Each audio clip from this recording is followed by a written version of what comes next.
Lights out, we're underway. Motorsport Republic podcast. Jimmy boy, how we going?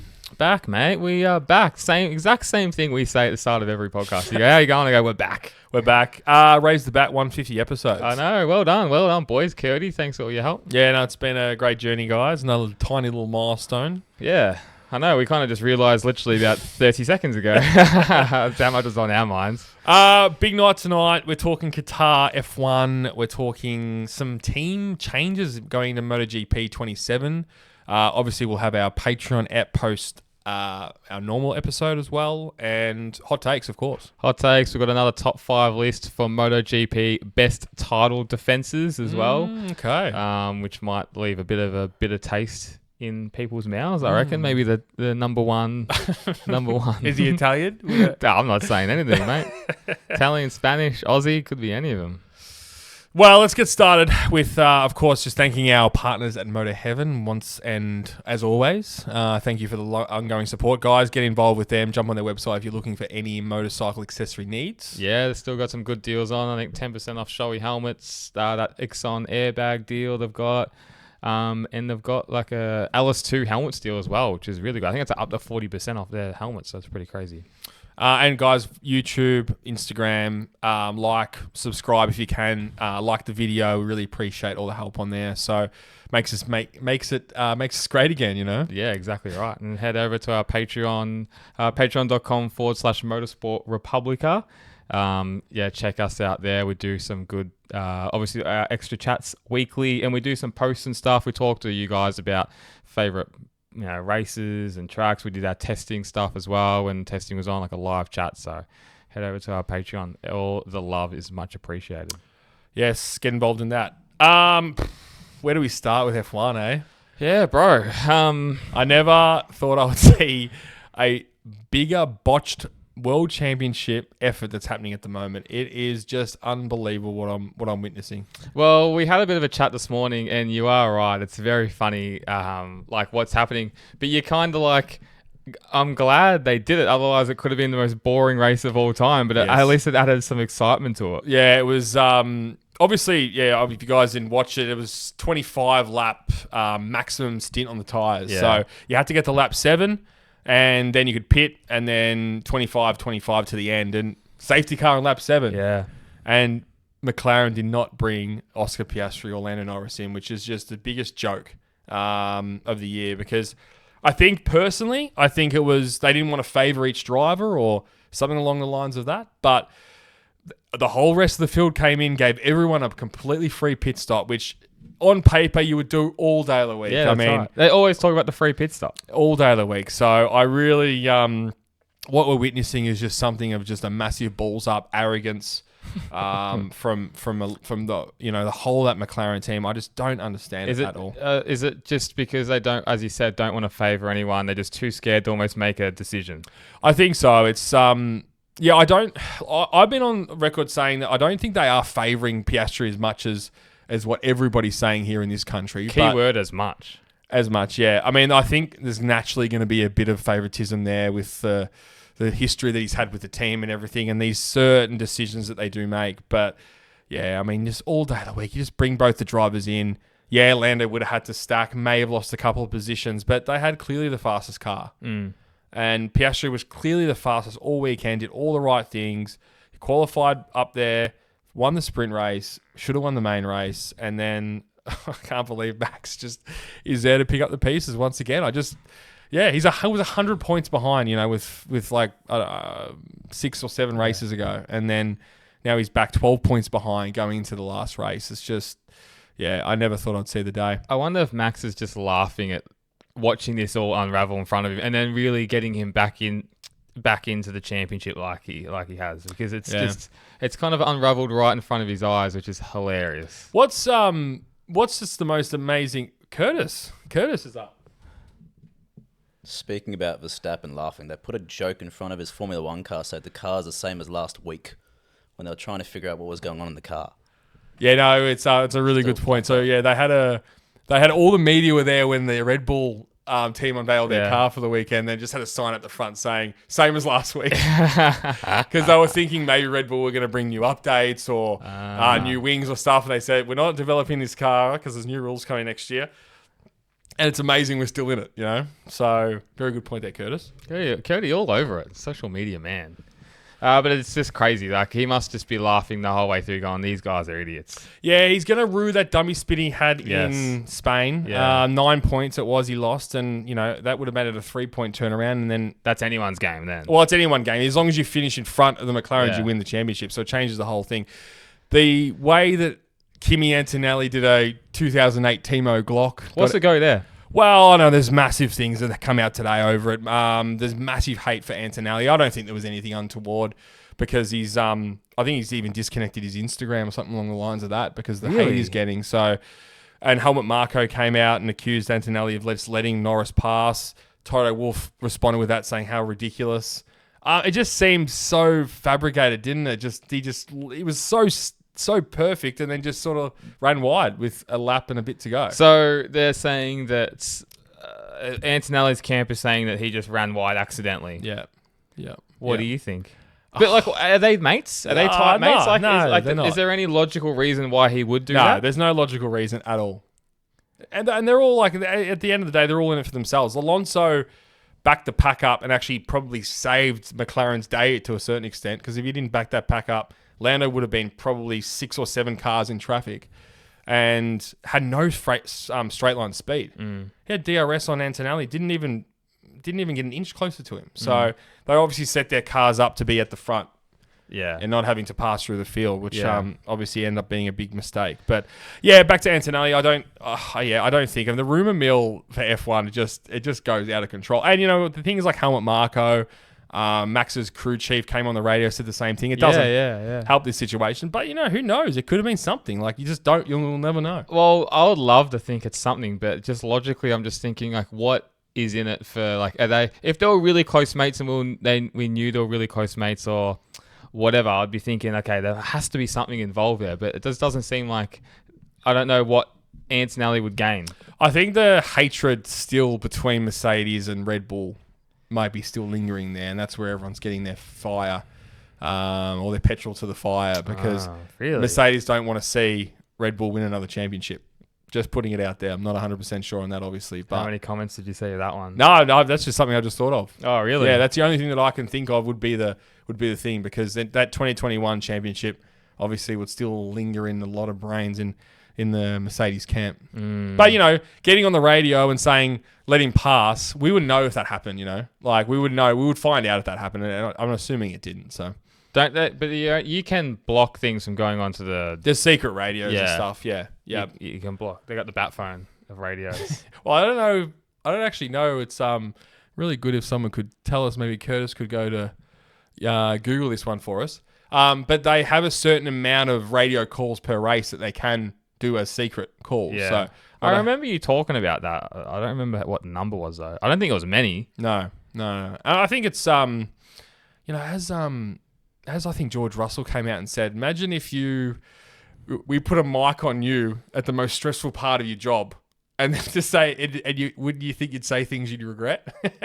And it's smack on, like it's true. I would. I'd be called a fascist, a sexist, a racist, Transphobic. transphobic. I want to shake your hand. So yeah, I mean that's pretty crazy with Timo. It is a good point. And they're talking about that with MotoGP as well, which they're obviously going to be massively against. So I had a bit of a telecast issue. I don't know if you faced this morning, but like there was a big delay on the sound versus the vision. So the commentators almost called it, and then it happened on TV. I didn't notice that. Yeah, okay. You normally get a tiny little bit of that. You cross down to Ted in the pit lane, and there's a pit stop and a tyre change, and then he goes, oh, it's a good stop, but they're still stationary. So you can sort of, there's a bit of a delay there. But I don't know, I had it sort of, I reckon, at least 1 or 2 second delay all race of just the autistic mind just crumbled. Bro, like you've been Crumbled. autistic as fuck tonight. Because he was like, oh! And it was like, nothing happened. Then it happened. I was Yeah. like, what the fuck's going on? So Your mind's actually working too fast at 6 a.m. It did. I think I might run that from now on. I love getting up early and watching it.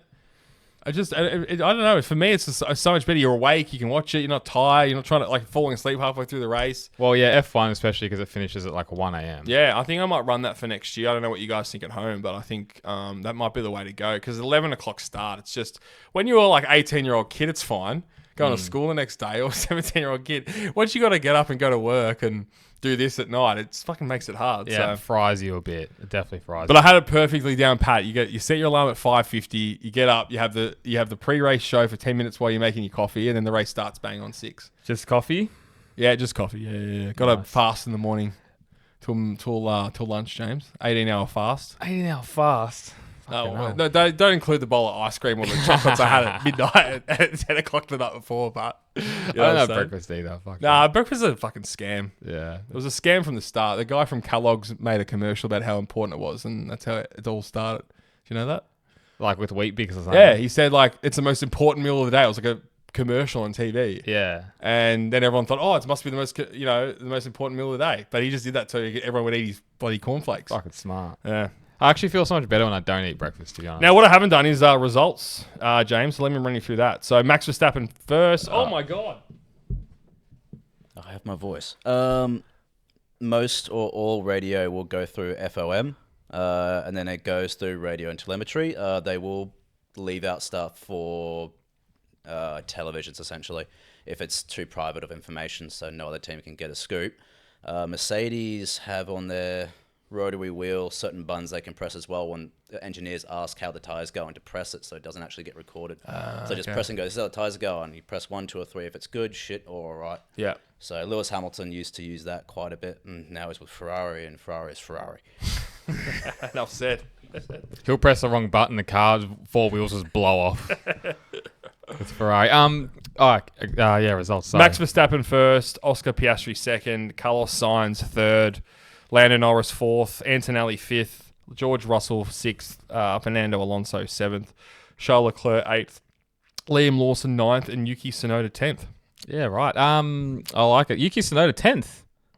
Yeah, it was a strange race for that probably Alonso Russell group back because it was just a DRS train pretty much the whole race. So it was really a fight for the top 5 positions, and it reflects that on the times, Is Qatar a good track for Formula 1? No, it's not. It's very hard to pass. Yeah, extremely hard to pass. So probably some of the reasons why they brought this 25-lap old tyre limit in for the race. So you couldn't do more than 25 laps on any set of tyres. It was obviously brought in for safety because a few years ago it was just so hot and then tyres were exploding pretty much. So that made the race more exciting, like they did in Monaco with the mandatory 2-stop. But no, it's not a good track at all. It was if we took that whole battle of the McLarens and Verstappen out of it, it would have been a pretty boring race. So that's sort of the only thing that made it exciting. That's what I said to you, James. If everyone pitted on lap 7, it would have been the world's boringest race. Yeah. I tell you that for free. Yeah. So, and you saw that there's just nowhere to pass, and that front straight, it's long, but it's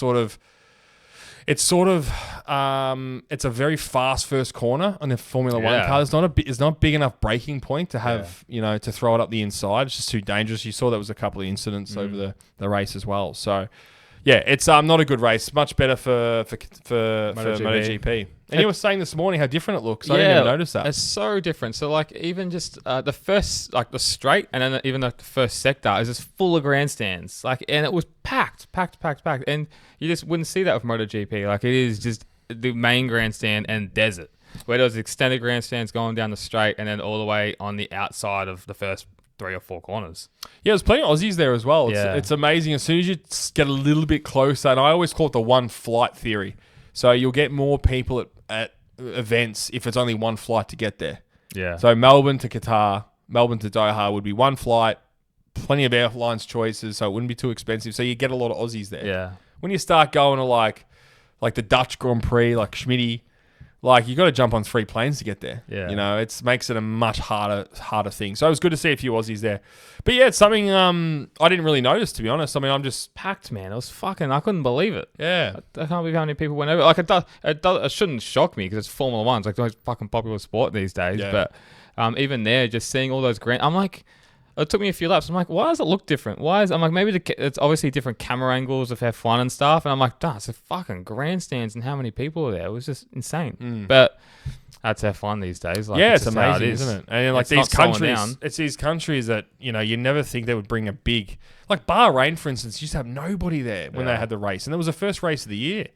But then everyone's turning up to every Grand Prix. It's pretty amazing. Jimmy, we always talk about the OG fans on this podcast, but what about the OG sponsors? Mate, the OG sponsor, motoheaven.com.au T-Shabs. They've been with us from the start. The absolute start. How good's that? They're amazing. Amazing organisation. They are the best. All orders go in the draw to win $250 gift card every month, T-Shabs. So you can spend anything at motoheaven.com.au and you automatically go in the draw to win a $250 gift card every single month. Amazing. There's no excuses there. Nope. It's Australia's largest range online, and we challenge the fans to use the website. The usability of the website is the absolute best. Even you and I can find the tools or the helmets or whatever we need for our motorcycle. Guys, they have the best parts finder in the business, and it's also free shipping over $150. Awesome. Head to motoheaven.com.au. They are the OG sponsors for our OG fans. But incredible drive from Carlos Sainz as well.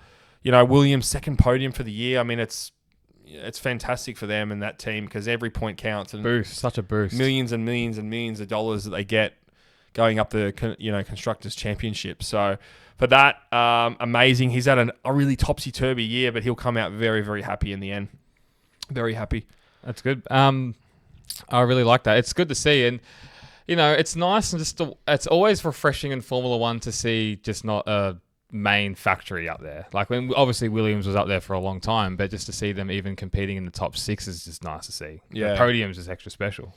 So where does this leave us for next week? Last year McLaren dominated Yas Marina, but anything can happen as you saw last night.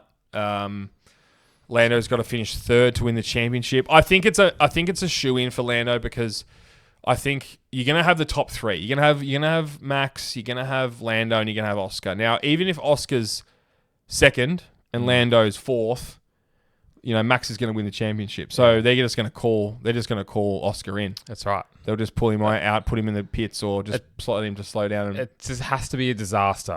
For Max to win. Really. It really made a massive difference. That 10 points to 12 points that he got, for passing Antonelli. It goes from you finish 3rd and you win to you have to finish 2nd, and that makes a big difference. Huge. So it's because they're all even on 7 race wins, and if you made the assumption that Max was going to win, he has to finish 2nd then to win the championship. Now again, it still might have been a shoe-in because it could have been Oscar in 2nd and Lando in 3rd, but that's my prediction. Is we'll see Oscar fast, but we'll see Oscar at some point pull over for him next round, which will be, after the year they've had, I just hope he comes back from this. I'm sure he will, but the look on Mark Webber's face, death staring Zach Brown post race was telling. Telling. And, we're going into new regs next year for Oscar, so we don't know what that car's going to be compared to. I'm sure. Well, you don't know. It doesn't take much to really royally screw up their design and how fast they can go compared to Mercedes. Or well, you look at it's a great example is George Russell.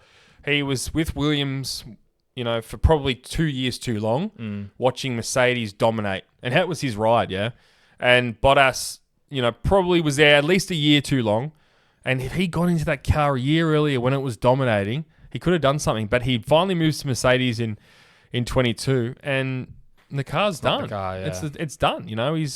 The domination's gone. It's a Red Bull era now, and then now was gonna be a McLaren era, but Max is just doing Max things. The sleeping lion's awoken. It's amazing. And it's not even like he's always fallen asleep to a degree, but just talk about clawing your way back, and it just doesn't help when you've got McLaren making such stupid decisions like that. But if anyone's going to do it, it's going to be Max. Yeah. How much of a if Max won it, which I really don't think he will, but if he did win it, where does that rank with all his championships and championships in general? Because that comeback is huge. Yeah, it's probably, I think 2021 will still be superior, but yeah, it's got to be second best. It's where he's come from. What he's doing is he's going, if it happens, it happens. And probably putting the pressure all onto McLaren. It's always going to be on McLaren. And, he's not making any stupid moves, not anything banzai. He's just putting the car in the right spot, getting good starts, staying out of trouble, and just getting the result. I mean, McLaren's clearly got the faster car, and he's just doing the right things. And he'd be pissing himself laughing right now. Like, he'd be going, how the fuck did I win that race? Oscar was dominating the race. And he's even made comments to how McLaren's fucked it up and how it just wouldn't fly with him. But you know what? This championship will go down, and Lando's probably going to win. But it's going to have a massive asterisk against it. Like, no one gave a fuck. Really, no one cares. That's weird. No one cares about you winning. You were the young kid on the block, and you were loved. And now you're majority of people going, ugh, Lando, who cares? What a shit team. Yeah, mediocre team.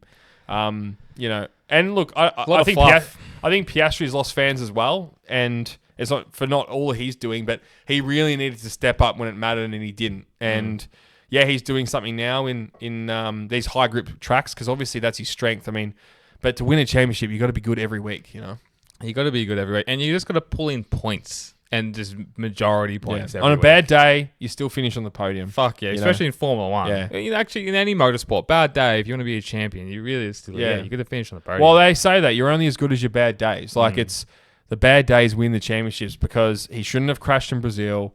He made blunders in in the last Baku, 6 races. Yeah, it's for him. It's just one thing after another, and then he comes back to Qatar, probably one of his favorite tracks, and should have won and still doesn't. So. Yeah, as he said, post-race on the radio, I'm speechless. I don't know what to say. So am I. Curdy, what do you got? Also, he put a post out, I think, on Instagram with no caption whatsoever, just him looking down at his trophy with no happy face whatsoever in sight. It was just that. Yeah, right. And all the comments are all in agreement going, yeah, he's not happy. Yeah, well, he's not. But that's the pressures of fighting for a world championship. It really makes or breaks someone. It can either pull. It can make you such a better driver or rider. And I'm not saying it's made Piastri a worse driver, but you finally found the cracks. Yeah, and that's what pressure does to you as well. Yeah, it's going back to the stat. That's lap 7 when they could have just brought one of their drivers in, but. They're just too worried about the ramifications of favouring one person. They just needed to, they just need to make the decision. So it is a rock and a hard place for McLaren. I can understand that, but they've done it to themselves as well. Yeah. Well, they should have just brought both of them in. I mean, it would have. Well, when everyone else is. When everyone else is. Now, they didn't know that everyone else was coming in. Yeah, because they were in the front. But they would have had meeting after meeting after meeting. And the first meeting was, if you get to lap 7 and there's a safety car, you come into the pits. That should have been the number one priority. Surely they would know the maths on that. 100% they would have. But they thought to themselves, no. And I'm sure they thought to themselves, not everyone was going to come in, but everybody did. So because when, sorry, Cody, just quickly, when Max was out by 14 seconds and it's like Oscar's trying to try and chase him down, I was like, there's no way. There's no way he's getting 14 seconds on him, Cody. Came out after the race that Andrea Stella said that if they were to take him in, Norris would have been behind Piastri as a double stack, and they thought that would have ruin their chances with Norris, so to speak. And then everyone's gone, well, what if it was the other way around? Yeah, if it was the other way around, I'm telling you, they would have brought both of them in. Yeah. If Norris was leading, they would have brought both of them in, 1,000%.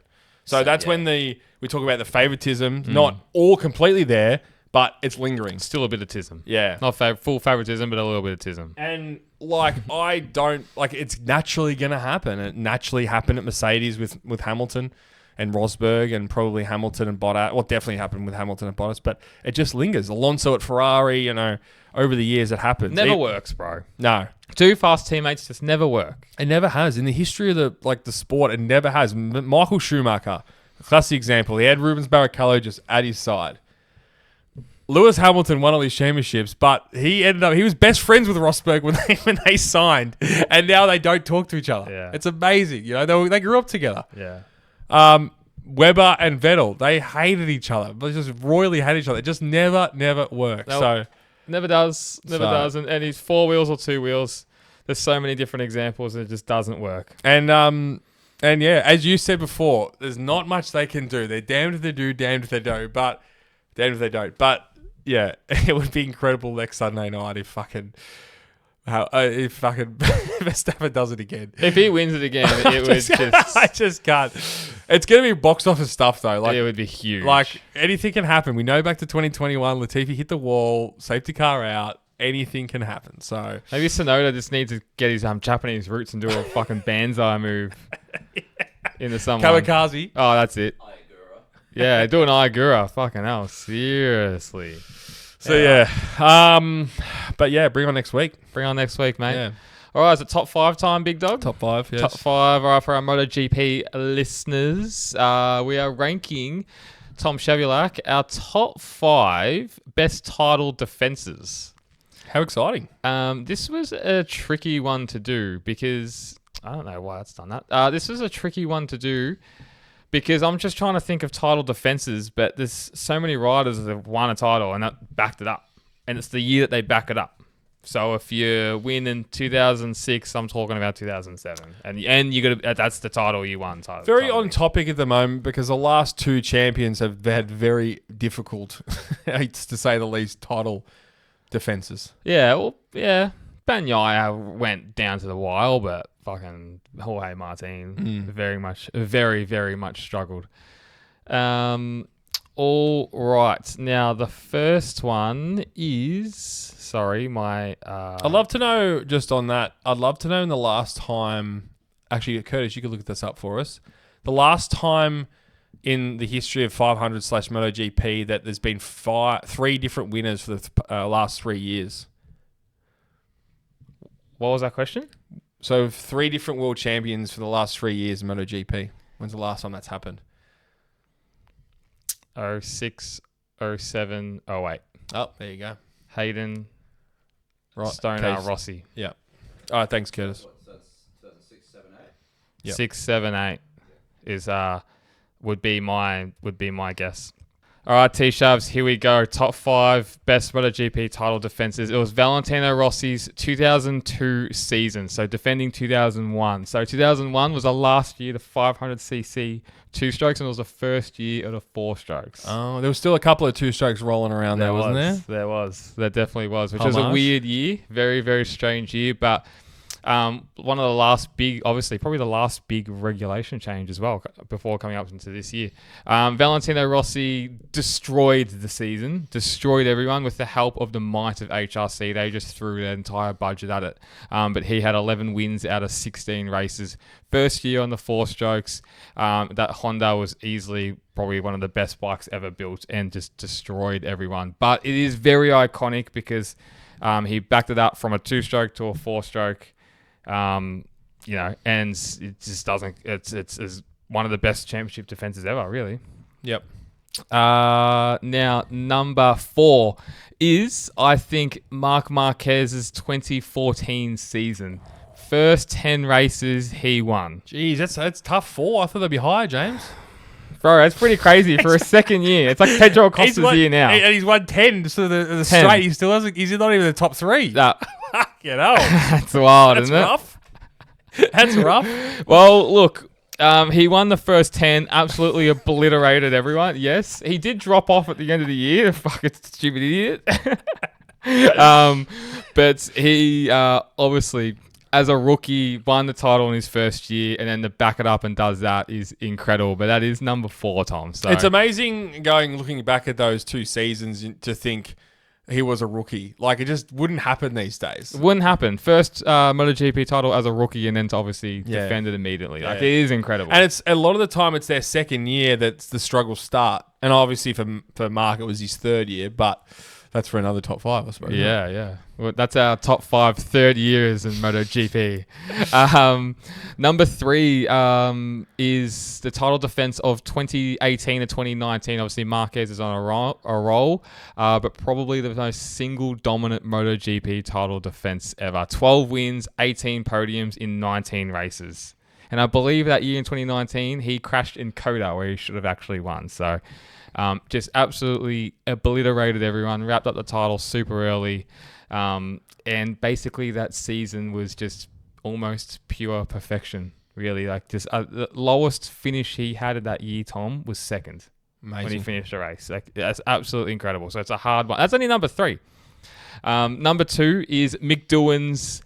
Bro, he won 5 in a row, but for the 98 season, it's just realistically just a most dominant title defense run ever. You know, like there was no one really touching him. Obviously, Crivier and him talk about teammates that didn't get along and were too fast. I think he obviously defined a lot of the 500cc era and those 5 titles, and all his title defenses has to put him up there. It's what, 4 successful title defenses. Yeah, it's amazing. It probably goes down in Australian history. We don't talk about it as much, I don't think, but in the MotoGP community, it is known as, and a lot of people defend that. Everyone talks about Rossi and everyone talks about Marquez. They go, well, don't forget about Mick Doohan. That's right. To come back from that, injuries and that massive leg injury. So and to win 5 in a row, which we know in modern day anything is hard. Back in the 60s and the 70s when, they're on, some of them were on fucking 1,000cc bikes, some are on bloody 250cc. It's a bit different. You know what I'm saying? Not regulated. Not looking at anyone in particular. Bloody Giancarlo Fisichella. But yeah, no, it's just, just completely untouchable for those years. And I think just for that title defenses is very, very iconic and should be talked about more in Australian sport, I reckon. Yeah. I think it's amazing. Number 1, the best title defense of all time has to be Valentino Rossi's 2004 season. Going from Honda, the untouchable Honda, to the Yamaha, which didn't do anything. It was a terrible motorcycle. He couldn't even test it in the Valencia test. What's the equivalent of that now? Like the Yamaha now. That bad. How the mighty have fallen. It was that bad. Like, what do you say to those people that talk about he got favoured with tyres and things, James? What's your opinion on that? Yeah, he definitely did. He definitely he got favoured with tyres, but he still had the talent to go out there and win. And to win his last race on Honda and then his first race in Yamaha in South Africa is incredible. And then to go on and win that championship on a brand new manufacturer.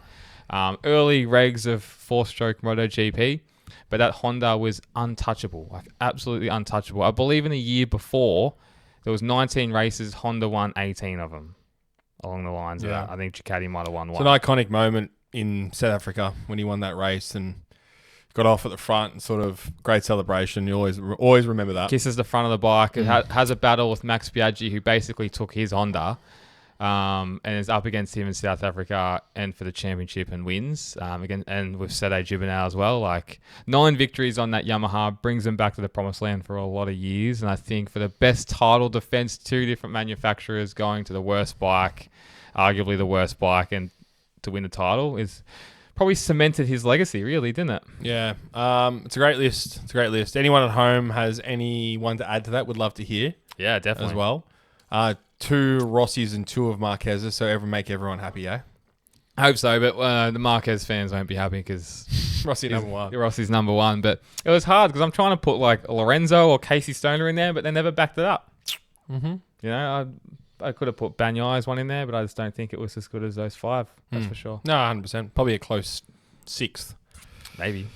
Tom Shaviak, there's some news in MotoGP. How is this for talk, though? VR46 to Aprilia, Tech 3 to Ducati, and Trackhouse to Honda. So there's a domino effect there, isn't there? So it's all going to be up to what VR46 do, I think, is the main... I believe so. But I believe so because they all kind of go... Like, Trackhouse can just kind of go to Honda. They really want to. It's funny. I was really thinking about this over the weekend. I'm thinking... Oh, yeah, like, there's domino effect, yeah. What I was thinking with Rossi, I'm like, I don't see him leaving Ducati, but then I think to myself, he doesn't really have any affiliation with Ducati at all, except the country. Yeah. He raced for them those 2 years, but, obviously terribly. And there's a real not a fractured relationship there, but I think that it would make more sense going to an Aprilia factory, Italian team as well. I've always thought that BMW would come into the sport with Rossi, but that does seem to be, less and less as the years go by.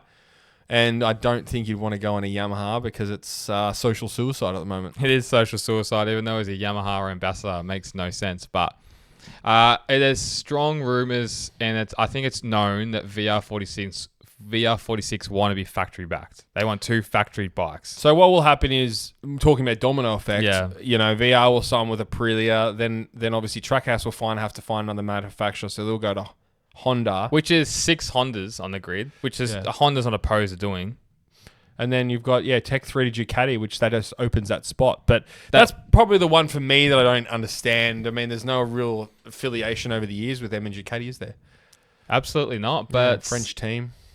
Italian bikes. Yeah, I don't know. It does. If anything, if Tech 3 stayed at Ducati, VR46 went to Aprilia, and Trackhouse went to Honda, that actually evens out a lot of the manufacturers. It keeps 4 bikes for each team, just about. Yeah, and then 6 for both Ducati and Honda, which are the 2 biggest players in the game. Yeah. So that would make sense. I can understand why like a Tech 3 would want to go to Ducati because they've had so much success, like look at Grassini. Oh, 100%. Yeah. And even VR46 to a degree, where KTM are obviously on struggle street, or maybe they know something that we don't know. When's the last time this has happened? A big team switched. Like Trackhouse was. What was Trackhouse before Trackhouse? That was like they didn't have a satellite Aprilia. So Grassini was factory Aprilia for a while. Then they were factory Honda as well. There was Grassini Honda, which was Marco Simoncelli's bike. Yeah, San Carlo. And VR46 has obviously always been... It's just funny. It hasn't happened in the last 5 years, I'm going to say. At least, yeah. Yeah, so it's something that the modern MotoGP fan wouldn't be used to. But this is what's going to be changing in the future. So it's exciting. It's exciting to see. Yeah, like teams normally stay in MotoGP as well. Like there's Pons Honda, which was Camel Honda. Chris Vermeulen raced for Biaggi and all that. They were in there for a bit. But it's always, it's always kind of been like your Tech 3's been in there for years. Your LCR's always been in there for, since the Stoner days. Like they hang around for a long time. So, it's interesting. Because the Trackhouse were R&F racing, weren't they? Oh, yeah, of course. And then they got done for... Razlan Razli. they ran out of money or something, didn't they? And then Malaysian. Trackhouse bought them, and then the rest is history. So, bro, they had Valentino Rossi on that. Rossi's probably sent them broke. Yeah, true. Of course, yeah. So they went from Yamahas to Aprilias. That would have been the last change. Yeah, you're right. Yeah, you just figured in out 2022. 2022. R&F Racing. That's funny because you actually have one of their merch polos. Yeah, that's correct. Well, were they went R&F back then, were they? They were called something different. Petronas Yamaha. That's right, yeah. Same owners, though. R&F was the cryptocurrency, I believe, or something. Oh, okay. Shit ass livery as well. So we're just, it was a shit livery. And Lorenzo signs Maverick Vinales as his golden man. Have you seen Lorenzo's posts on Instagram? Bro, it's a fucking pisser. It's like the biggest me show for Lorenzo ever. He's like in a turtleneck and Maverick Vinales is sideways on the speedway track, and it's like a photo of him like looking down on the speedway track, like writing notes. Like, you're not writing anything, cheeseburger. What are you writing? You're just there for clout, bro. I love it. I love it as well. I think it's the best. Titans of the meme MotoGP, like the 2 biggest memes in MotoGP history. Two biggest Motorsport Republican memes have actually collided to take us down. It's actually all about us. But yeah, I mean, I know for a fact that Vinales does have some unbelievable talent in there. Yeah. So hopefully the cheesy will get him on the straight and narrow. Yeah, they're like the brothers of destruction. We're like the Dudley boys. Yes. Yeah. Scotty too hotty style. But I'm loving it. I'm here for it, and I actually really hope they do well together. I really do because I think it's hilarious. Yes. Lorenzo's posts just get me, man. Fuck me, they're so funny. Go on. What do we got? All right, let's jump on to hot takes, everyone. You're reading it out this week. Yes, I am. Matty Stevens, thank you. Your contender for what are we calling it? Number 1 ticket holder of the year. It's been called for the past 2 years. Thank you. Who won it first year? It's called Papa. Who won it second year? This is second year. Oh, right. Okay. Fuck it. We've been going for 3 years, haven't we? Jeez. Yeah, but we didn't do it the first year. Yeah. We only had about 4 fans. Getting held back. We didn't. We only had about 4 fans the first year. Yeah. It was a slow burn at the start. We know who you are, those 4, though. See, Shavs, I'm rolling around in a bit of a stinky car at the moment. How can you help me? Doesn't surprise me, mate. Doesn't surprise me. James, I have the product for you, my friend. We have Motorsport Republica air fresheners. All your favourite drivers and riders. Phil Marquez, Rossi, Lando Norris, Oscar Piastri. All the famous ones we have. We've also got T-shirts in stock, so if you want to go run in your Motorsport Republica T-shirt, James, you're more than welcome to. Can I sink beers in it? You can do anything you want with it. Yeah, I like that. So jump on to motorsportrepublica.com.au. And guys, it supports us, it supports the pod, and we really appreciate it. Thanks, guys.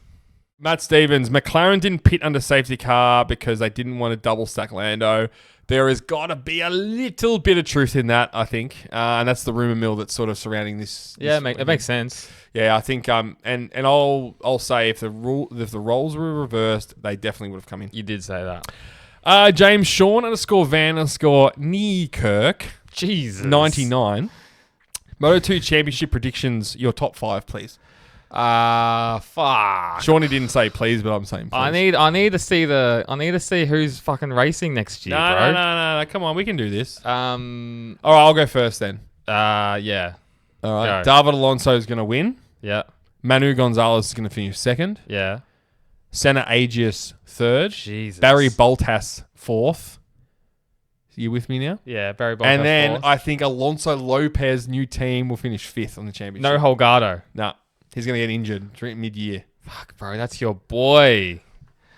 All right, I'm gonna go. ChatGPT quickly has just definitely not helped me at all. Shouldn't need it. Come on. I need the list, bro. You Fucking you need a can't. list. Just do it. I need Just do it. spreadsheets like you. No, it's all here. I'm gonna go. David Alonso is gonna win it. What? Can't steal my idea. David Alonso is gonna win. I'm gonna go Holgado second. Gonzalez third. Agius fourth. Baltas fifth. All right, you just changed the water around, but that's fine. Thanks, Shorty. Appreciate the question, mate. Maybe we'll get James a bit.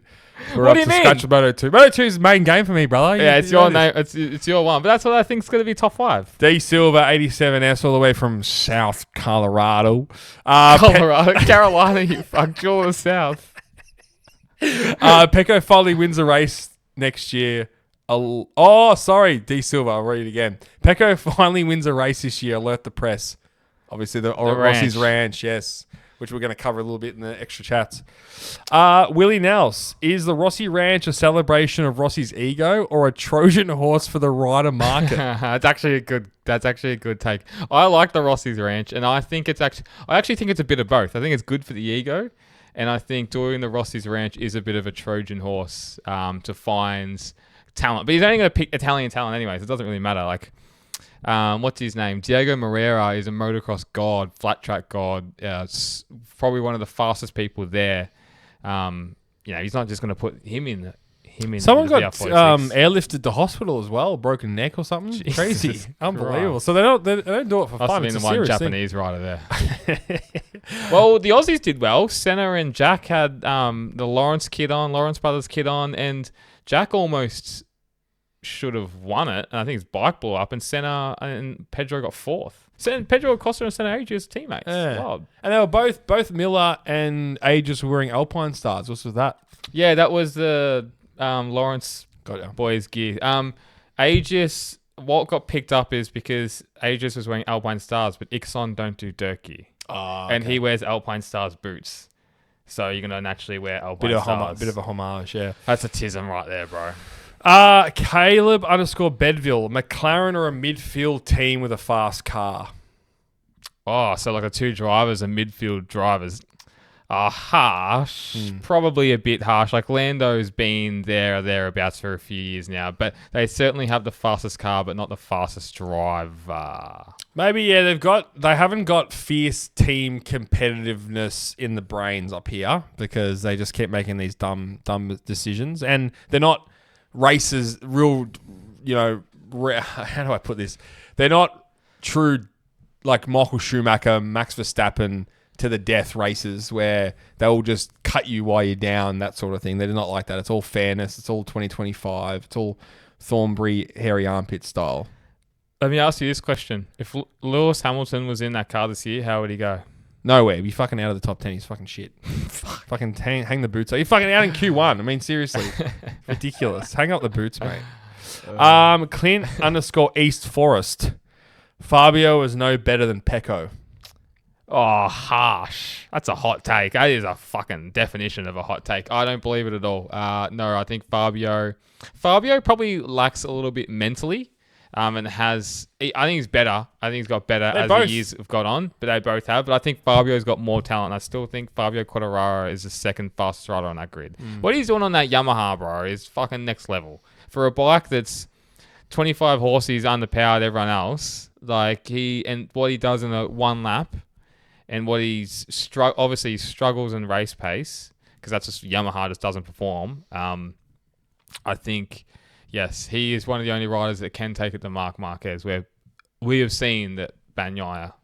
This is the first year Bagnaia's had to really competitively race Marc Marquez and crumbled just about every hurdle, where young Quartararo really took it to Marc. Obviously, still, Marc had his measure, but there was more incredible. signs. That was incredible, that season from Quartararo on the Petronas Yamaha. I mean, looking back at that was incredible. He was the only guy that was there or thereabouts all year. Yeah, and he had really bad luck as well. His chain came off or whatever, and Jerez almost could have won that race. Yeah. So I really do think that Quartararo is easily the second best rider on that grid. It's just a shame. I think he's James. You overrate him. Good qualifier, but he's no. I think him and Pecco. Talent in the race is very similar, like Clint said. I think he said Pecco was better. No, he said Fabio is no better than Pecco. Oh, no better. Yeah, sorry. So they're about the same. No, I still think Quartararo is better. All right, J-Ood14. Alex Marquez won't score a single podium in 2026. Hot take. Fuck. So he's skipping the 25 mark, isn't he? So he's not gonna get. He's gonna just get a shiny new 24. That might actually benefit him. He's been riding that bike all year, and it's just gonna be a nice shiny one. Yeah, you know. Yeah. No, he's gonna podium. He's definitely. No, he'll definitely have a podium. I'd be fucking shocked. Yeah, if he didn't. Derek Hall. The KTM will be behind Honda and Aprilia next year. More of the same from Pedro. Yam last. KTM will be behind Aprilia and Honda. Yep. Yeah.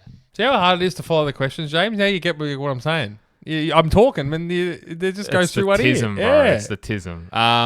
KTM will be behind Honda and Yamaha next year. More of the same from Pedro. Yamaha will be last. They'll definitely be behind Aprilia, for sure. Going behind Honda, I think they're going to be there or thereabouts. Like Pedro Acosta is the exception to the rule. He's going to be ahead of those Hondas. He already is. He's going to be ahead of those Hondas. Like KTM going to pull their finger out. Like we understand that. But I think what Derek's trying to say as well is that overall, the KTM will be behind them in pace, but Pedro will be up there, defying the odds. More of the same. Yeah, then I 100% agree. Yeah, I agree as well. B. Rothberg, is this the biggest choke in motorsport history?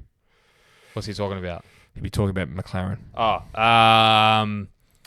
In motorsport history, I don't know. We've seen a few good ones. Quartararo choked fucking 91 points for Pecco Bagnaia to come back. Iagura should have easily won a title in Moto2 and threw it down the road at Iagura corner. There's a few. F1, probably not as many. I'm trying to think of a few. Maybe Hamilton 2021. Nah. Just had to throw him under the bus again. You already James, didn't I tell you it was going to implode? Did I not tell you? Bro, you said it. I tell you, no one believes me. You got laughed at. I know. You got laughed at by a lot of people. The head of Ferrari's come out in the media and said, no, stop talking, more fucking driving. You know, that's imploding. Is that Mr. Ferrari La Ferrari? Yeah. Yeah, rest in peace. To your credit, you said it was going to implode this whole time. You never gave it a shot, and you're right. Okay, Sam Saal 21. McLaren will fumble their driver's title shot by making it fair. Max will win the title result. I think we've covered that. I think we agree. We hope, but I think Lando will still probably Nip it in the bud. Yeah, I think so. All right, Jack Giles. Oh, he's back, Jackie boy. Jack Giles. Nice to see you again, mate. I think he's come back just in time for number one ticket holder. Yeah, fair enough. Fair enough. I don't blame him. Bribe. Yeah, you can just let us know. 2027, 2 rookies will be at Primac. Toprak to factory. Miller to be a development rider. I like that. I like that a lot. And the rookies will be Guevara and Aegis. I still like that. It could be on there. That could be an early crystal ball moment. A Toprak to factory. Quartararo's out. 2 brand new riders in at Yamaha. Like a Guevara and an Aegis. Guevara's already in there, like Yamaha Prima Primac program. Yeah. I like the 2 rookies in a junior team. I really like that. Yeah, I haven't seen that in a long time. I think it could definitely work for sure, especially if those early years of the or first year of the new regs. Frosty.heat, Bags and Martin won't be competitive in 2026. Jeez, it's just look. Fuck, talk about just riding them off. Huh? It is, but the thing is, he's right. I mean, there's just so many storylines. There's so many different riders. I mean, there's 3 positions on the podium. You know, you got Marquez is going to have one of them. You got Alex Marquez. You're going to have Pedro Acosta. You're going to have, Bezecchi. I know. Fuck like, me. Yeah, it's just. Yeah, it's You're going to right. be so competitive. It's funny you say that. I'm thinking, well, who's going to be competitive? You're right. Fucking Bez. You've got Raul Fernandez fast. You've got Guru in his second year on the bike. Berman Aldeguer, Alex Marquez. Yeah. You said like it is. They're going to have 25 bikes. Aldeguer and Hot Marquez. seats. Yeah. It's a hot seat. So, If you're finishing on the podium next year, it's like winning a race. I'm telling you, it is going to be so hard. well, and you got 2 spots to be on that podium because there's a certain True. number 93 that's probably going to be on it just about every single time. So, good luck to a lot of those riders. But yeah, just going back quickly to Pecco and Jorge Martin, like they got to pull their finger out. And bro, Jorge Martin has got a long road to go.